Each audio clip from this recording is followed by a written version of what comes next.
សូមណែនាំទូរស័ព្ទលេងហ្គេមថ្មី Red Magic 3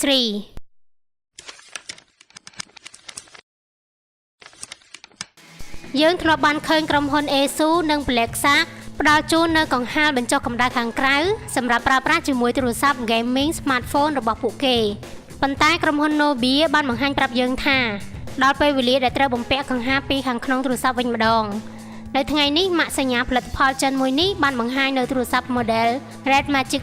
3 ដែលមិនត្រឹមតែមានបំពាក់បំពង់បញ្ចុះកម្ដៅស្ពាន់សម្រាប់ដាក់សារធាតុរាវត្រជាក់ប៉ុណ្ណោះទេប៉ុន្តែវាថែមទាំងមានបំពាក់កង្ហារត្រជាក់ពីខាងក្នុងផងដែរកង្ហារតូចនេះត្រូវបាននិយាយថាដំណើរការយ៉ាងស្ងប់ស្ងាត់ប៉ុន្តែអាចបង្វិលក្នុងល្បឿនរហូតដល់ 14000 RPM ហើយវាមានកម្រិត IP55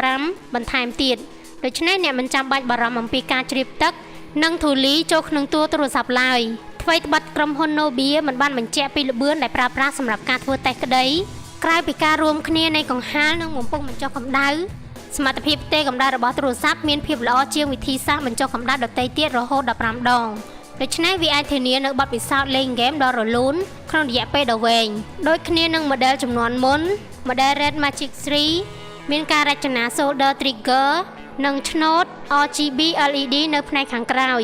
ដើម្បីធ្វើឲ្យអ្នកប្រកួតប្រជែងលេងហ្គេមកាន់តែមានភាពរីករាយបន្ថែមលើនេះឧបករណ៍ scan ក្រយៅដៃនៅលើឆ្នូត RGB ក៏អាចប្រើប្រាស់ជាប៊ូតុងបញ្ជាហ្គេមផងដែរនៅពេលទូរស័ព្ទនេះបង្ហាញវត្តមាននៅក្នុងទីផ្សារក្នុងប្រទេសចិននៅដើមខែឧសភានេះវានឹងមានតម្លៃចាប់ពី$430សម្រាប់ RAM ទំហំ 6GB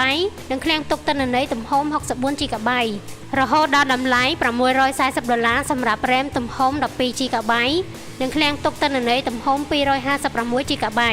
យ៉ាងទៀតទូរស័ព្ទ model ថ្មីនេះក៏បានកំណត់ថានឹងចេញលក់នៅសហរដ្ឋអាមេរិកកាណាដាអង់គ្លេសនិងតំបន់អឺរ៉ុបផងដែរនៅចុងខែឧសភាប៉ុន្តែមិនទាន់មានបញ្ជាក់តម្លៃនៅតាមតំបន់នៅឡើយទេសម្រាប់ការដាក់បង្ហាញនៅក្នុងប្រទេសចិនក៏មានបញ្ជាក់ពីឧបករណ៍ប្រើប្រាស់មួយចំនួនដែលប្រើប្រាស់ជាគូជាមួយទូរស័ព្ទ model ថ្មីនេះមានដូចជា 5G radio add-on និង LAN connection dock សូមចូលទៅកាន់ Channel YouTube របស់យើងខ្ញុំនិងចុច Subscribe ព្រមទាំងចុចសញ្ញារូបកណ្ដឹងដើម្បីបានទទួលព័ត៌មានថ្មីៗបន្ថែមសូមអរ